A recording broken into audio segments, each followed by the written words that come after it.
Mukhang mahirap na raw mabawi ang $81 million na ninakaw ng mga hacker mula sa Central Bank of Bangladesh at ipinuslit sa Pilipinas sa pamagitan ng isang bangko papunta sa mga kasino. Hindi kasi sakop ng batas patungkol sa money laundering ang mga kasino, kaya hindi pwedeng obligahin ang mga ito na i-report ang mga questionableng transaksyon. May report si Jam Sisante. Umaasa ang Bangladesh government na mababawi pa nila ang ninakaw na $81 million mula sa Central Bank of Bangladesh na natrace na naideposito sa bangkong RCBC. Pero kung tatanungin ang mga senador na nag-iimbestiga sa kasong ito kahapon, mukhang malabo na raw mabawi ang pera. Sabi ng Anti-Money Laundering Council o AMLAC, mula sa bank account ng businessman na si William Sogo, niremit daw ito sa mga kasino at kay Wei Kang-su na kilalang isang junket operator sa kasino. Hindi nasakop ng AMLA ang mga kasino, kaya hindi obligado ang mga ito na mag-report ng mga kahinahinalang transaksyon.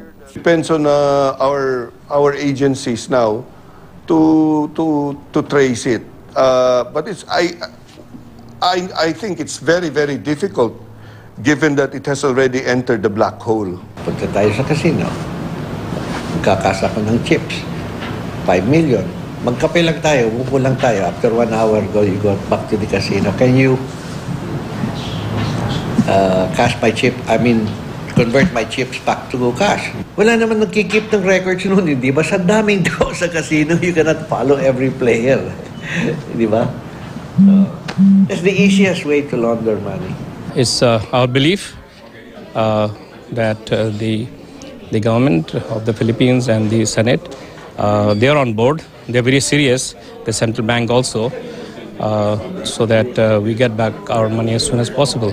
Sa pagdinig kahapon, lumabas na iniutos daw ni RCBC Jupiter Branch Bank Manager Maya Digito sa remittance company na PhilRem na i-remit ang $29 million sa Solaire Resort and Casino, $21.2 million sa Eastern Hawaii Leisure Company at $30.6 million sa casino junket operator na si Wei Kang-su.